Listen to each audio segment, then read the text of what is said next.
today I'm going to be, of course, talking about mostly the early background of ancient Greece. We'll be getting into so-called Greek Bronze Age, I think is mostly what I'll talk about today. And I should have time to maybe talk a little bit about the so-called Greek Dark Ages. Maybe I'll get into the rise of the Greek city-states if I have time also as well for that particular subject. So it's going to be probably like I said, 3-part lecture probably on ancient Greece this week and next week as well. Anyway, like I said, we're moving on to talk about ancient Greece. And of course, mostly talk about the Greek Bronze Age today, be the main thing. Of course, I'll get into. Notice I got a little logo too, kind of created for my channel, might as well.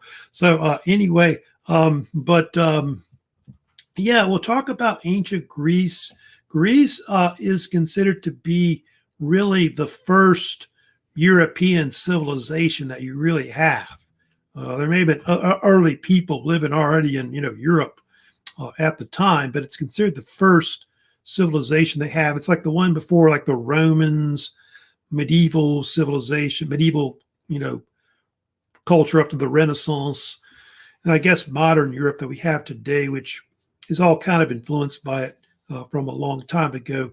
You can see that also that Greece is the birthplace of Western civilization, what we call Western culture, which obviously affected the modern world. Like America, the United States is heavily influenced by, things like Greek, Roman thought, originally, and also influenced by like the British and other cultures in Europe, French probably too as well. And Greece is a civilization you can see that was based in the southeastern part of Europe. It's based around mostly the Aegean Sea, although I'll bring it up and show you. It's mostly based like above the Mediterranean Sea, which you can see is right below that area right there. I'll kind of blow it up so you can see it better. But it's kind of situated between like the Mediterranean Sea and the Black Sea right there. And so anywhere from between where Asia Minor is on the right, which is where, the Republic of Turkey is now. And you have Greece over here, Macedon or Macedonia up here in Thrace. All this was, part of the Greek world at the time in this area. But they had Greeks living all over the place. Black Sea region, southern Italy. There are even Greeks that spread all the way west to Spain. Yeah, believe it or not. Living on the Spanish coast there as well. So Greeks were pretty much all over the place and obviously affected the whole Mediterranean world later on as a culture and civilization. By the way, Plato said it best, which is true about this. You may have heard this quote about Plato, but Plato once said that the Greeks lived around a pond like frogs. I think it was the famous quote. Like frogs around a pond, basically. And so it's true about that. The Aegean was basically the main, basin which most of them live, the majority of them overall. I'll get to it later, but Greece is made up of a lot of peninsulas. Like I think the main ones we'll get to later, like the Peloponnese, which you see that bottom part of it, which the Peloponnese I'll get to later. It's like right here in this area. It's kind of looks like a 4-fingered hand, just right here. Attica Peninsula is like right here. They got what they call Boeotia right here. That geographic region of Greece where it says Greece. Yeah, they call it Boeotia. Thessaly or Thessalia, also Macedon, Thrace. This area here is called oftentimes Ionia. These are just different areas of the Greek world. Cyclades, there's like a series of islands which are in the central Aegean, which are right here. Crete, of course, one of the biggest islands, probably in the Aegean. Rhodes, Lesbos, I think those are some of the biggest islands. It's also another big island right here above Athens called Euboea overall. So just kind of giving you like a little tour of the Aegean basin and where all the Greeks lived, a long time ago. Now, of course, I'm going to be getting into first today in talking about the Aegean civilization. That's the main thing I need to talk about. Before I do that, I did want to mention one more thing. I did want you to know about the Greeks and all that, and I guess European civilization and all that. The term Europe, forgot about that. I did want to mention that, which goes back to Greek mythology and Greek beliefs and all that. The term Europe developed from this story. You may have heard of Europa, who was a famous mythological princess. And she was from Phoenicia. And in the story, she was kidnapped by Zeus. I think Zeus tricked her, thinking that he was a bull or something like that. And he took her and kidnapped her and brought her all the way to where Crete is. I think he was like kind of like a lover of her. And anyway, she went on to marry one of the local rulers of Crete. And she had a son named King Minos, who was later one of the first famous kings, I guess, in Greek mythology they talk about, that has to do with Europe and all that. And so Europa is kind of considered to be, considered like a mother of Europe, like where the name originated from. The term Europe or Europa, basically. I think also later, I believe it was Galileo that named one of the moons of, I believe it's Jupiter, after Europa, like Io and Europa, we may have heard of course. All right, so yeah, we're going to talk about today the so-called Greek Bronze Age, which is a period in Greek history which kind of comes in before the Iron Age. Like when the Iron Age, Greek peoples come in, so-called Dorians or Hellenes that come in later, which I'll get to later. This period has got all kinds of names. Greek Bronze Age, they call it the period of the so-called Aegean civilization. See on the bottom, they also call it the Hellenic period or chronology. I think it's also used as well for the names. And you can see they had different cultures there. Two main cultures they had was one called Minoan and another one called Mycenaean. They had like another one too. They had a third one that was called Cyclopian, lived in the Cyclades in that central part of the Aegean. It's not as well known. So they had three of them, but those are the two main ones, Minoan and Mycenaean, that were, of course, well known. Of course, of the different ones, the one that was the most famous early on as a culture is the so-called Minoans that come in the Minoan culture. And the Minoan culture was the oldest one of the two that went furthest back, I think over 3000 BC or something like that. Like over 5,000 years ago, the Minoans may have developed at one point, and they were mostly a culture that lived predominantly in the Aegean basin. They were like a seafaring people. They lived on the island of Crete mainly, and then also in the Cyclades. Eventually, they lived there, like where Santorini, as you may have heard of, in that area. And the Minoan culture was famous for its maritime trade, like selling different trade goods throughout the Aegean basin. They traded with also the ancient Egyptians, by the way, because they've actually found like Minoan pottery there and things like that later. Cyprus, probably Rhodes nearby, and probably maybe Western Turkey, I'm thinking. And so they're kind of similar to like the Phoenicians, great sailors and all that throughout the Eastern, probably Mediterranean, and so on. They didn't really find much about this culture, by the way, until this man came to the island of Crete, whose name was Sir Arthur Evans. I'll blow that up for you, Evans. And Evans was this British archaeologist that had known this other archaeologist named Heinrich Schliemann, who found like the Trojans and all that, Mycenaean culture. And he told Evans about this site on Crete where they might have evidence of like the Mycenaean culture. And so Evans went there like in the late 1800s. Here's a little thing about him also as well. I think 1890s, I want to say 1898 or something like that. 99 was around when he went there to Crete. And he found the famous site of Knossos, which is this Minoan city and complex, palace complex, which is near the capital of Crete, which is part of Greece, called the city of Heracleon.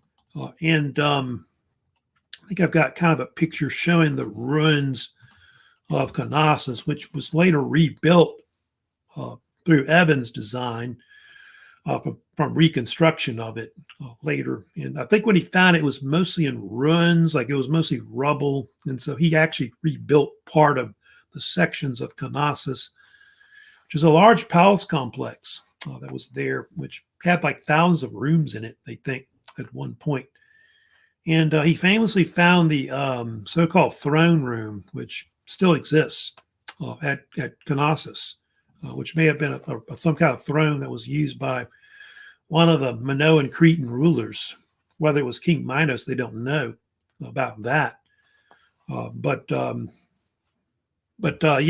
Evans was, instrumental in really getting people to realize that there was this other culture that existed in Europe, prior to like Mycenaean and other cultures that came in later, more or less. So that's who author Evans is. And I think he worked on the site up to, like, I want to say close to World War II. I think he was kind of involved in it at one point. And Evans is the one that coined the term Minoan. So he kind of came up with the name because of the influence of King Minos, who, of course, was a famous, Greek mythological king. Whether he existed or not, they don't know. It's kind of debated about whether he was a real person or whatever. But everybody knows that, King Minos is associated with the famous Minotaur, which I'll get to, which was that famous monster or bull creature that inhabited supposedly the labyrinth or some kind of maze that was part of the palace complex of King Minos. The complex was pretty extensive. I'll kind of show you some other pictures of it. It supposedly had some kind of famous courtyard that was part of it, where they would put on festivals and religious rites. And I think they had like various public games that they would put on also as well.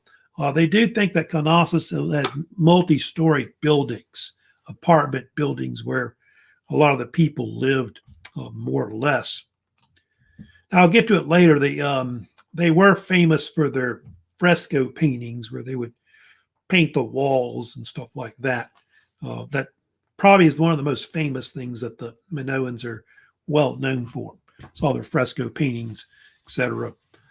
But yeah, getting to that famous story of course, King Minos, the so-called Minotaur, which I think you probably have heard about. It's a famous story. It's been around for hundreds of thousands of years. Anyway, I'll kind of tell you the story of it a little bit about the Minotaur. But the Minotaur was a type of story told by the Greeks. There's kind of a debate about whether it's a real story or not. I think some people think it's like propaganda that the Greeks probably wrote about the Cretans or Minoan peoples, because I guess they didn't like them. Anyway, in the story, supposedly King Minos was given this white bull that he was supposed to offer to the god Poseidon, the god of the oceans and seas. However, he didn't want to do that. He didn't want to, give the bull away to him. So he kept it for himself. And so Poseidon got angry about this. And so he apparently somehow was able to get King Minos' wife, her name was Pasiphae, to kind of fall in love with the bull. And so eventually, I think she had sex with the bull or whatever. And anyway, in the story, there was this monster or creature that was the offspring of it, which was the Minotaur. And it was placed in this labyrinth or maze that was part of the palace complex. And anyway, he was a man-eater. And so apparently what happened was every so many years, I think it was how many years it was, I believe it was every 9 years, they would have to give sacrifices to it. 7 boys and 7 girls were sent into it to be basically eaten by the Minotaur. Oh, and by the way, all the sacrifices supposedly came from Athens, the story, because one of King Minos' sons had died in one of the Greek games there. I think the Panathenea that was there at Athens, one of the games they put on. So they blamed the king for it. And so he was forced to send all these boys and girls to get eaten by it. And so they had this Greek hero who was the son of the king of Athens, whose name was Aegeus, sent his son Theseus, basically. He went there, and if you know the story, he fell in love with Ariadne, I think her name was, who was the daughter of King Minos, and she gave him this special ball of yarn to go into the maze, and so he could get out. Because once you go in there, it's hard to get out because it's like a big labyrinth maze, and so he was able to basically go in there and kill the Minotaur and all that. But I think it's probably a made-up story. I don't think it's really real. But one thing that is very famous about the Minoans, they're well known for their fresco paintings. Of course, the most famous one that you probably heard about is the so-called bull leaping fresco. That's well known today. It's the one that they've restored. That's the most famous one. That's kind of what they think it looks like now after they restored it. A lot of the frescoes have been restored in the Greek world. But yeah, that one's real well known. The Minoans were well known for putting like fresco paintings, not just in palaces, but like in their homes in general, like painting the walls. Like we paint walls, but they put paintings on the walls. And frescoes are basically mural paintings like you see today that are done like in wet lime plaster. So they put lime plaster on the wall, let it dry, and then paint it. They've had numerous of these. I can kind of show you different examples of different types of fresco paintings, but a lot of their paintings depict like just the natural world. So obviously they were kind of a peaceful people. So they're not very warlike. That's one thing about the Minoan people. They're just a very peaceful people. It's obviously a very warm climate. You can see from the clothing. They didn't wear a whole lot of clothing as far as they know. Like the men would almost practically go around naked, just about. Maybe wear some kind of loincloth or something like that they'd wear. They seem to have elaborate hairstyles, although they've been kind of debated about where that's just something that they kind of developed in the 20th century. But they think that's maybe how they did their hairstyles. Like the women had fancy hairstyles, you can see. Oh, and the Minoan women were very notorious, if you know about this, for wearing these open blouses where they basically bared their breasts. Something you kind of see. And of course, the men did too. Pretty much just went around with, pretty much their chests open, and all of that. So pretty sexy, for that time period, I guess, more or less. But you don't see that much, like women going around with, breasts open, like in European history, that kind of thing. You see it like in Africa and maybe Latin America, South America, or something like that, but not really here much. There's a very famous painting that in Knossos, like they found, of course, that they restored, which is the so-called blue dolphins you may have heard of, which is also well known as well. I don't have it, but they do have like they have religion. Yeah, they did have some kind of religion, which I think some of the religion was like deal with bulls. They worship bulls. They kept bulls as like pets. There's that famous bull leaping fresco I showed you a second ago. Let me explain to you what that's about. They believe that the bull leaping fresco had something to do with some kind of acrobatic sport for competition where men or boys would jump over the backs of bulls. And so this was, they think, part of some kind of Minoan festivals that they had. So they kept the bulls as kind of like almost like pets or whatever. I don't know if they ate the bulls or not. I don't know, I guess. But basically sacrificed them or whatever they did. But the bull leaping thing is kind of like an early version of like bullfighting or what they call bull jumping, which is something you see quite a lot in Europe. You still see it today, bull jumping, people jumping over the backs of bulls and things like that. So it's kind of like that, more or less. But I don't know how they were able to, hold the bull by the horns. That's what I can't figure out about it. They did have religion. There was some kind of evidence of religion where they had like a mother goddess. You may have heard about this Minoan snake goddess, where she's holding these snakes, and she's got like bare breasts and things like that. And so that's something you see a lot. So evidently they had some kind of, some kind of bull god, or must have been, and then some kind of mother goddess that associated with snakes, which is weird. Like, why did it have to be snakes? Why? So anyway, they also have language as well. Get to which is linear A, of course, which that particular type of language was discovered by author Evans himself. Which he coined it, I guess, in the early 1900s when he discovered it on Crete. It's some kind of pre-Greek writing system that was written on clay tablets, kind of like cuneiform, which was written on tablets as well. However, it's undecipherable. Nobody's been able to really decipher the language of the Minoans, which is kind of a problem. If we could, figure that out, we could probably find more information about the Minoans, but there's a lot of unknowns, about the Minoan culture in general, more or less.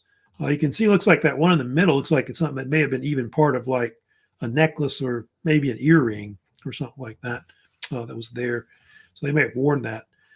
Also, they do think that linear hay maybe had up to 80 symbols at one point.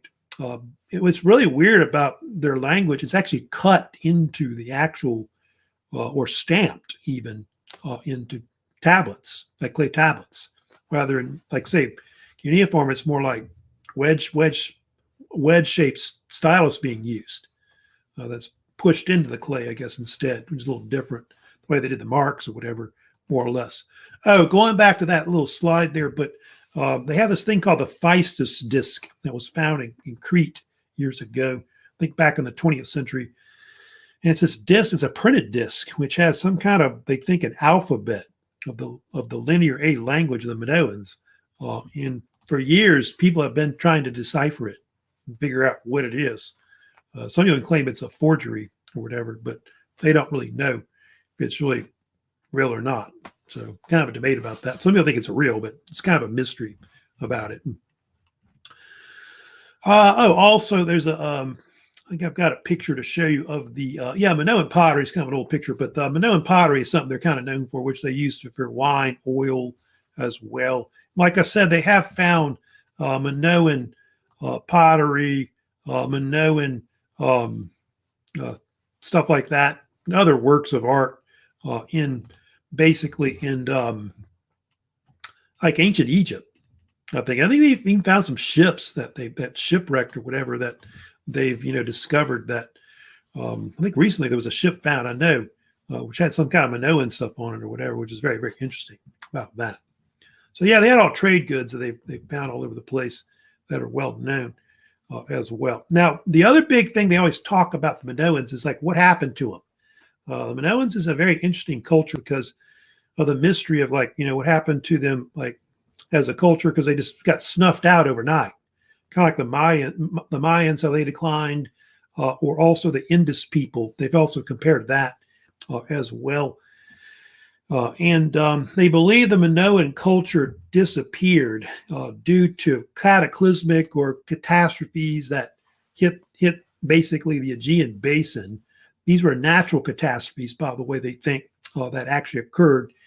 They had this thing called the Thera eruption that occurred close to either it's kind of a debate about when it was, but close to 1600. Some people think it was in the 1600s BC, like maybe late 17th. Then some people think it may have been later than that. Usually that's about right, close to 1620s or 30s, I think is usually seen. And they believe it was caused by a volcanic eruption on the island of Santorini. I believe I've got a previous map of like that region of the basin of the Aegean. But Santorini is located about, if you look at this map here, it's about right in the middle, about right here, about where it is. It's a very famous island, Santorini, which is known for its resorts there. But a lot of cruise ships, of course, stop there quite often. It's known for its white houses with the blue domes on them, I believe, that are well known. And anyway, they had this volcanic eruption where it just blew up. And of course, the Greeks a long time ago called Santorini Thera. That was one of the names they dubbed it. It's in the Cyclopean, like I said. southern Aegean. And apparently there was some kind of Minoan port city there. They don't know the name of it. It's actually called, they sometimes call it Akrotiri, but Akrotiri is actually the name of a nearby village that's on the island of Santorini. That's where it gets its name from, roughly. It was found in the 1960s originally. People started doing excavations there at the site. And of course, they found like a buried city that had been buried by volcanic ash and debris, kind of like Pompeii was, more or less. So they believe that the volcanic eruption destroyed that, port city that was there, where they think the main fleet was, of the Minoans was. So that helped to kind of, break the back of the Minoan culture.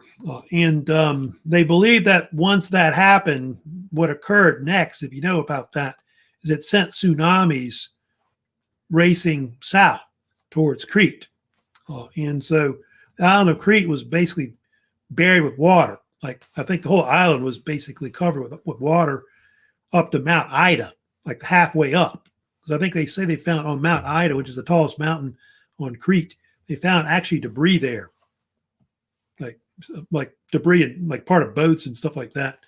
And so the whole island had been like covered with water, I think, at one point because of it. So I think that's what happened to the Minoan culture. They got snuffed out by a volcano, the tsunamis that came next.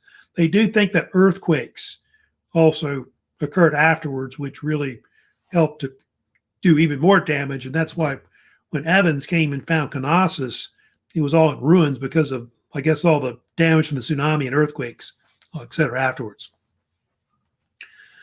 Of course, if you heard the story about this, Plato later writes a couple books about Atlantis. And of course, if you know about this, story of Atlantis is this famous story, ancient story where they think that, it's somehow connected to the Minoan culture. You know about Atlantis, it was this famous civilization that existed before the Greek times. Hey, Chris. But it exists before the Greek times. Anyway, and of course, what happened, they say what happened originally was that the Greeks, it was like secondhand knowledge. The Egyptians were the ones that actually discovered Santorini basically just blown up. And so they told the story about this to the Greeks. So they got it secondhand. And then Plato later, I think, got it from somebody else. So I think he's got like secondhand accounts or whatever, I think, by the time he wrote about it, pretty much. So yeah, sorry about that. Good morning, Chris. He's in StreamYard. But anyway, so yeah, that's supposedly the story about Atlantis. And of course, there's a debate about where Atlantis is. Is it Atlantic Ocean, which a lot of people think it is, like close to Bermuda? Is it near the Bahamas? So there's all kinds of theories about where it might be, or if it ever existed at all. I think you've ever heard of the Bimini Road, but yeah, Bimini Road, I think, which is in Bahamas. Some claim it might be there or something like that, but they're not sure. So it's kind of this story that might be true or not. Plato said that, by the way, that Atlantis existed something like 900 years before he did. So that would probably make it about close to 1200 or so, 1300, something like that, in that range. So yeah, maybe close, but it might be further back than that. All right, let me go ahead and move on next. Of course, I'm finished up talking about the Minoan culture. I'm going to, of course, move on to talk about Mycenaean, Greece, as they called it, also as well. The so-called Mycenaean culture, which comes in next. The Mycenaeans is kind of a similar culture to the Minoans, but they're not in the same location. The Mycenaean culture, also called Helladic culture as well, or chronology, is, of course, the famous Greek Bronze Age culture that existed about simultaneously at the same time as the Minoans did. They're around the same time, more or less, except they're on the Greek mainland, where they were pretty much. they did take over the Aegean as well, because they think the Mycenaeans were able to come in and conquer the Minoans and take over their culture, more or less. And so they think the Mycenaean culture was heavily influenced by the Minoan culture overall. You can see they peaked over several hundred years, more or less. Looks like Jillian's joining us a little later, and also Drake. So I hope y'all having a good morning overall. We're talking about, of course, ancient Greece today. So yeah, the Mycenaeans. Let's get into some information, of course, more about that culture in general. If you study about the Mycenaeans, there's like different archaeologists that kind of work with that. I'll get to Heinrich Schliemann. Schliemann, of course, was one of the most famous archaeologists that worked, of course, with the Mycenaean culture. Also discovered ancient Troy. Also, Arthur Evans, who I guess I'll mention first, was one of the first that really discovered the language of the Mycenaeans, which was later called Linear B, which you see right there. And Linear B was a type of, I think, early pre-Greek language, which they think were probably influenced by the Minoan language, because I think Arthur Evans found evidence of the Mycenaean Linear B language on the island of Crete when he went there at the turn of the 20th century. And they do think that language over time influenced like ancient Greek or Old Greek, which will develop later. The ancient version of Greek, which is Old Greek, they think was a language that was derived from probably Mycenaean Minoan influences, but also the Phoenicians as well. Yeah, definitely that, because the Phoenician language, which I talked about before, is I don't know what it is, congestion, but is a language which goes back, of course, back to before that time period. I think we're somewhere close to that time period, more or less. So now let me go ahead and talk about the Mycenaean culture itself. The Mycenaeans were famous for their famous cities like Mycenae or Mycenaean Greece, which is up in the northern part of the Peloponnese in modern Greece today, Republic of Greece. And the Mycenaeans were famous for building these fortified cities, which were kind of like a citadel, but it would be like more like the so-called Greek city-state, which we call the so-called polis or poli, which will develop later. They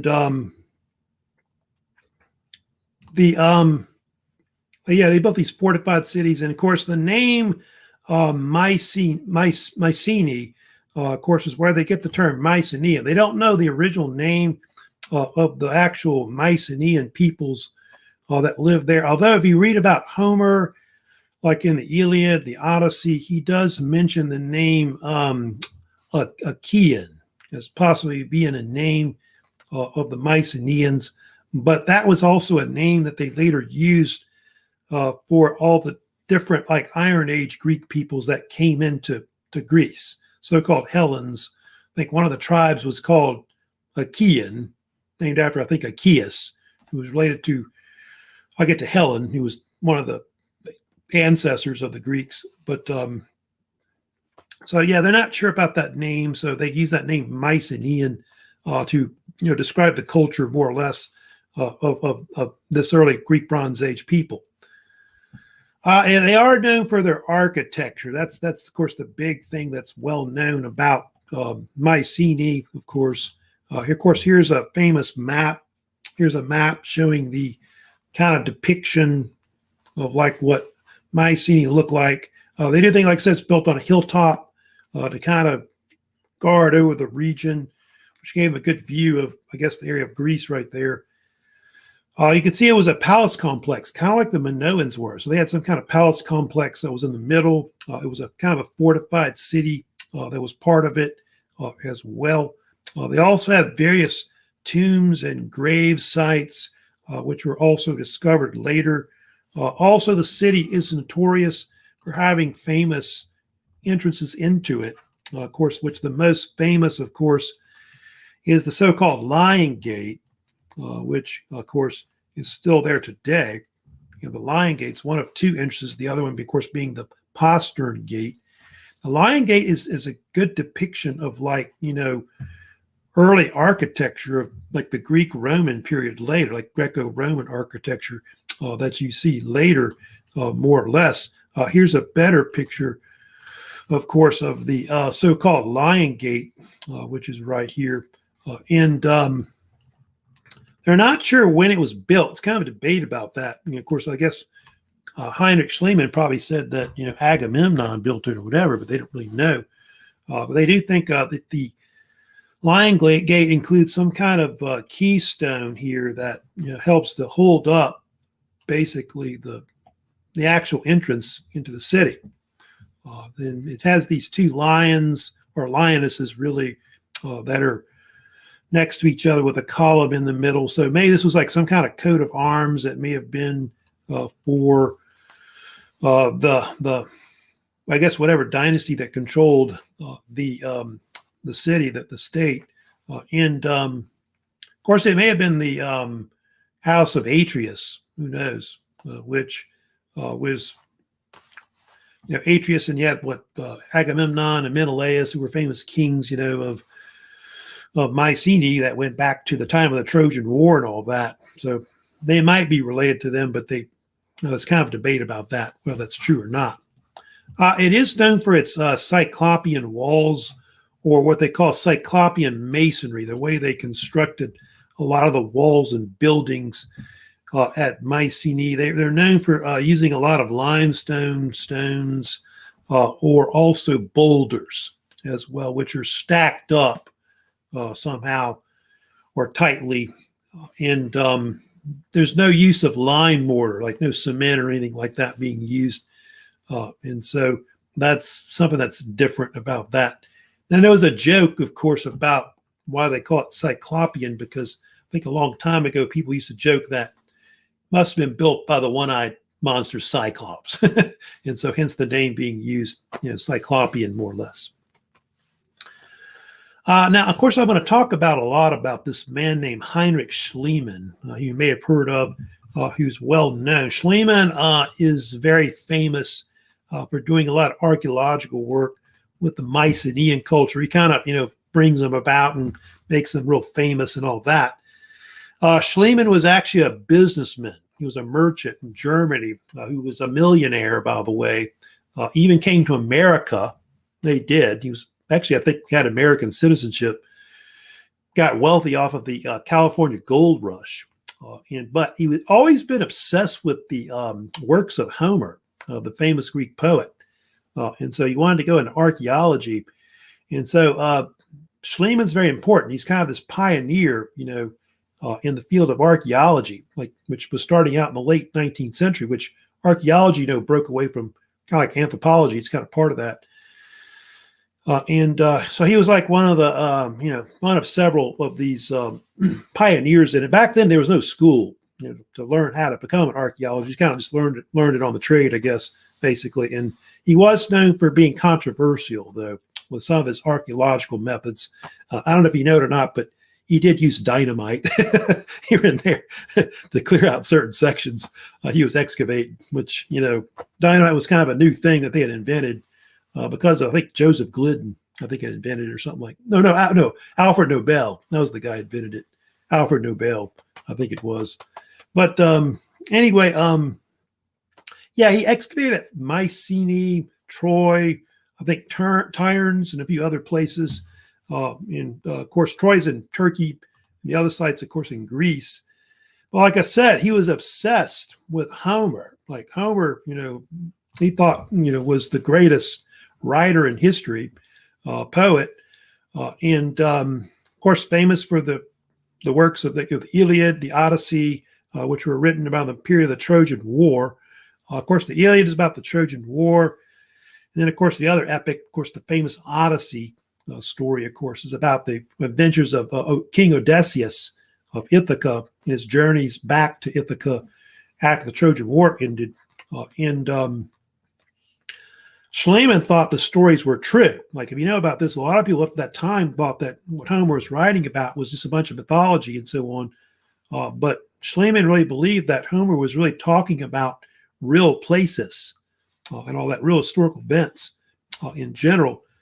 And the Greeks, by the way, of course, idolized Homer as well. The Greeks called Homer the poet. Is one of the nicknames they called him, and they think that Homer was some kind of bard poet that lived during the so-called Greek Dark Ages. And there's kind of a debate about when Homer lived, but Herodotus claimed that Homer probably lived about maybe the 9th century BC, about 400 years before he did, I think is what it is. So anyway, so yeah, we'll talk a little bit more about Homer. But let me go ahead and first talk about some of the things that he did at Mycenae that's well known. Schliemann is the one that did do some excavations around the so-called, they call it Tholos tombs that were well known in like Mycenaean Greece. Like a bunch of these city-states developed these they call them beehive tombs. Is usually what people call them. Yeah, beehive tomb or Tholos tomb. I think Tholos means beehive. I think it's Greek. And anyway, these are beehive-shaped tombs that are made of like stone, and they would build this superstructure, like a stone dome-like tomb, and then they would bury it, like bury dirt over it, so it looked like kind of like a mound, like an Indian mound or something like that, even I guess. And it was used as like a tomb for like kings and nobility. And then they also believed they would bury treasury in it as well. And so this one here, which Schliemann called it the treasury of Atreus, which King Atreus, house of Atreus, and all that, which is a dynasty of kings. Atreus was the father of Agamemnon and Menelaus, supposedly. And so that's basically, one of those types of tombs that were constructed like that. Also at Mycenae, the thing that Schliemann's mainly known for, archaeological there, is he did a lot of work with some of the cemeteries, like excavating them, which the main ones he did were these grave circles. He had grave circle A, grave circle B that he found as well. These are royal cemeteries that use what they call a shaft grave, where they would dig a shaft down and they would bury people below in tombs.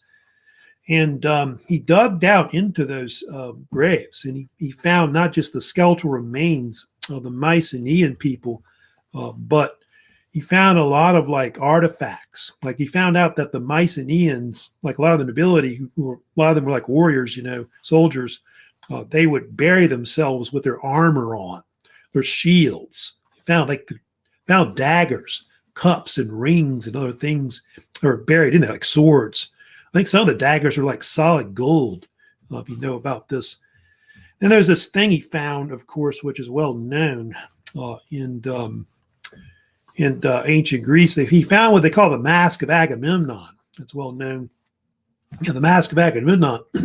And of course, he claimed it was Agamemnon's. He found it on one of the Mycenaean noblemen he found buried there, like on his face. But they're not sure if it's really Agamemnon. He claims more or less. He later brought it back to Germany, and that's one of the controversial things about Schliemann. If you know about it, at the time, Turkey was part of the that area was kind of like Turkey and Greece were kind of part of the, I guess, Ottoman Empire. I guess still, or part of it was not. I don't know if that was still at the time. It probably wasn't. But he did smuggle a lot of stuff out. Like I know at Troy, he took a bunch of artifacts and took them back to Germany illegally. That's a lot of people did that back then, treasure hunting, whatever, as archaeologists. Hey, Faith, good morning. So if you're doing great out there. But yeah, a lot of these archaeologists did that. They did that in Egypt, treasure hunting, kind of like Indiana Jones or whatever. So he did kind of the same stuff also as well. Now, of course, the other thing that Schliemann's known for, he also went to what they call Hisarlik. He was kind of a picture of what they think was some of the ruins of Troy at one point. So he went there to Turkey, which is northwestern Turkey. And they think that's the site of where ancient Troy was, they believe. The Turks call it later Hisarlik, which Hisarlik, by the way, means in Turkish, it means place of fortifications. And it's believed to be this ancient site that goes back to the time of the Hittites. It goes back hundreds of thousands of years. That was used as some kind of city there that was close to like the where the Dardanelles Strait is, that goes into like the Black Sea from the Aegean Sea. And so they may have used it as a fortified type city to kind of protect that area. And so they think that's where the Trojans lived as a people. Now, how they're related to the Mycenaeans, it's not known.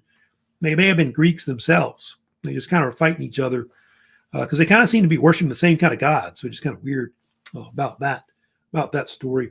And place of fortifications is what it means.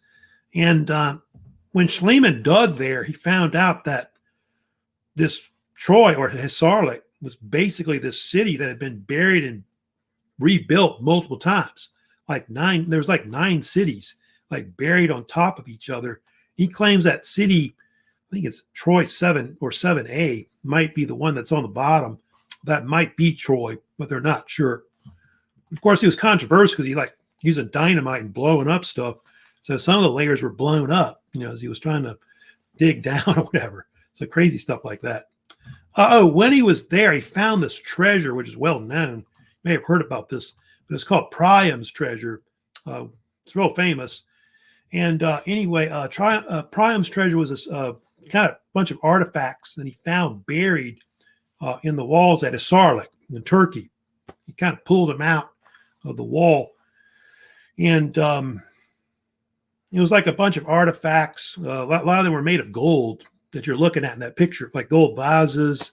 I think some of those daggers look like they're gold or whatever, likely pottery, earrings, necklaces, headdress. Like there, I see this woman here. That's his wife, by the way. I think her name was Sophia. Was her real? I forget her. She was a Greek woman he married, but she changed her name to Helen, like Helen of Troy. Yeah, Helen Schliemann. That's her name.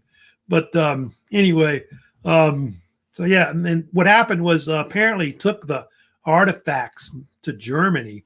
You know about this, stole them from Turkey, from the Ottoman Empire, brought it there. And apparently when World War II happened, the Soviets came into Germany. They invaded Berlin and all that. They took the artifacts to Russia, and that's where they are now. It's kind of a weird story. That's where the Priam's treasure ended up in Russia. I guess it must be in the Hermitage Museum or something over there. But anyway, but they're not sure whether those artifacts are really Mycenaean or Trojan Mycenaean period. They don't know if it's the same period or not. So I think they've done some scientific dating on it or whatever they've done, but they don't think it matches, which is kind of weird. So they're not sure if that's the Trojans or whatever, their artifacts. All right, let me talk for a few minutes also about the Trojan War as well. Yeah, the Trojan War occurs basically, they believe it occurred sometime around the close to 1200 BC. It's kind of a debate about when it was, but they do think that it's either 13th or 12th century when it happened. They think it's like almost like this Greek mythological war. They're not sure whether it happened or not. It's kind of debated today about whether the Trojan War happened or not. They do know it was a war between the Greeks, which were the Mycenaeans, which Homer called them the Chians, right? And then they had the Trojans, who were, like I said, I told you, in Turkey at the top. Of course, I told you that the writer that wrote about him was Homer. Homer, I told you, was living about 400 years before Herodotus was, which would make it about 9th century BC. He was writing the Greek Dark Ages. So there's a lack of information about that period. We either go get it from archaeology or get it from Homer. I think it's all the information we mostly have about this period, the Trojans and the Mycenaeans. And according to Homer, the reason why the war broke out was because of a woman named Helen, like in the picture, Helen of Troy. Not Helen Schliemann, but Helen of Troy, of course, the one that started it. And Helen of Troy, she, of course, was the one that started the war. And it was because of the Trojan prince Paris. You've heard the story about this, how Paris basically took her from Sparta. She was actually the wife and queen of King Menelaus, who ruled, I guess it was Mycenaean Sparta at the time, brought her basically back to what is Troy. And of course, she became known as Helen of Troy. I guess she was Helen of Sparta before that, I guess. Pretty much. There's a famous story, you may have heard about this, about how Paris ended up with Helen. There's a story about the so-called judgment of Paris, I think is what they usually called it, with the so-called apple of discord or golden apple of discord. And they believe that the Trojan War actually happened because of a beauty contest that was kind of going on in the Greek world, which was, who's the most prettiest goddess, of the Greeks. And so there was a quarrel about this, who's the fairest and all that. And so they got Paris to pick, which one was the most beautiful. And he picked Aphrodite, the goddess of beauty, and love. And so as a prize, what happened was basically Aphrodite made Paris fall in love with Helen. And so he took her back to basically to Troy. Of course, the Greeks said that's not the way it happened. He took her, kidnapped her, raped her, whatever, that kind of thing. And so that's their view, basically. But the Trojans said she went willingly. So I don't like him. So anyway, and of course, there's different characters, of course, in the Iliad. I guess I'll mention a little bit about. The Iliad was a 20-year war. It was like a siege war. I think it was like 20 years. It was 10 years. It was a 10-year war. It's like a siege type war where it involved mostly those two right here, Agamemnon and, of course, Menelaus, who you see there. Those two were like the main characters in the Iliad. And they basically put up the main armies, of course, to fight against the Trojans. Menelaus and Agamemnon were brothers. As you know, Agamemnon was the king of Mycenae. Menelaus was the king, of course, of Sparta. And so they amassed a huge fleet to cross the Aegean. I think it was 10 years, like a 10-year siege was how long it lasted. But Homer only talks about a few months, I think, into the war itself. He doesn't really go into the detail of the whole war, more or less. Achilles, you see there, of course, another major character. He's really the most famous character, really, in the Iliad. He's their best warrior, which warriors were called heroes, of course, in the Greek world. Odysseus, of course, also the king of Ithaca. He's also involved in the war. Odysseus is the one that supposedly was in the Trojan horse, that when they eventually took over Troy. And then you got your Trojans. You see there, King Priam is the king of Troy. Of course, he's the one leading, of course, the Trojans against the Greeks in the war. Hector and Paris are his two sons. Hector, of course, the oldest son, heir to the throne. He's their best hero and warrior. And Paris is his younger brother, the one that started the war when he took, of course, Helen to Troy. Of course, if you know much about the Iliad, the Trojan War, the most famous story in it is Achilles and Hector. Those two eventually fight it out, like in single combat. And of course, Achilles killed Hector. That's kind of course, the most well-known thing you probably heard about that's in the story. Now, whether the story about how Troy fell, that's a big story that's kind of debated today. Nobody really knows if that's really true or not. The Romans later wrote a lot about that, including Virgil, the famous Roman poet, close to the time of Emperor Augustus, wrote his famous epic called the Aeneid, which was kind of like an extension of the Homer epics on the Trojan War. And it may have been true. It may have been a true story. Maybe that's how they use this trick which they think that apparently the theory is that they built this huge wooden horse as an offering to the god Athena, which is the god of war. That's the belief about that. I guess they worship the same gods or whatever.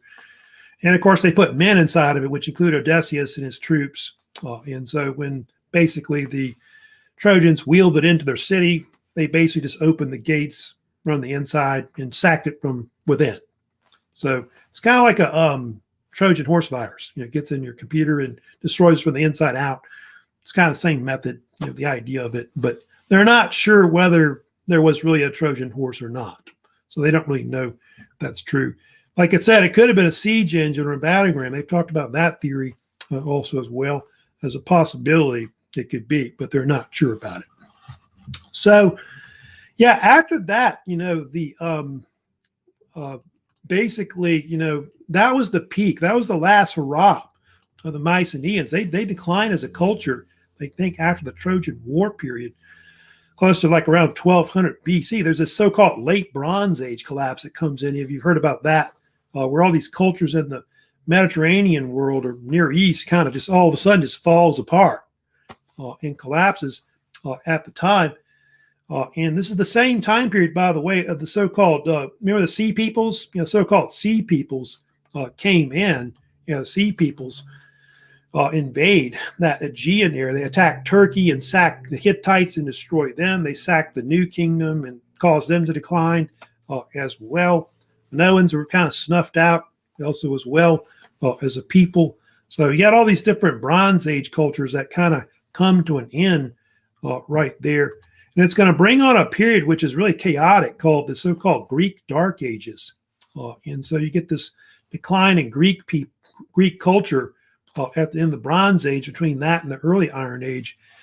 Now, I'm going to get into it later. I'm kind of running out of time right now today, but I'll get into and I'll talk about how Greece is overrun by these Greek-speaking peoples called Dorians, or really the original name they call them was Hellenes, which the Hellenes, of course, are the so-called Greeks, that inhabit, the Greek world or related to the people today. A lot of people that are still there kind of related back to them, so-called Greeks and all that. So I'll be getting into that later, more or less on probably Monday of next week. But before I go, just want to remind y'all, don't forget, y'all have assignments still up right now, of course, which the main thing, of course, y'all need to, of course, cover is that India quiz, which I talked about in the lectures before on that. That, of course, is due Friday. So try to wrap that up. But the vocab, that second vocab, I think it's called the key terms assignment, is not due until next Friday, which I believe that's on the 19th of March.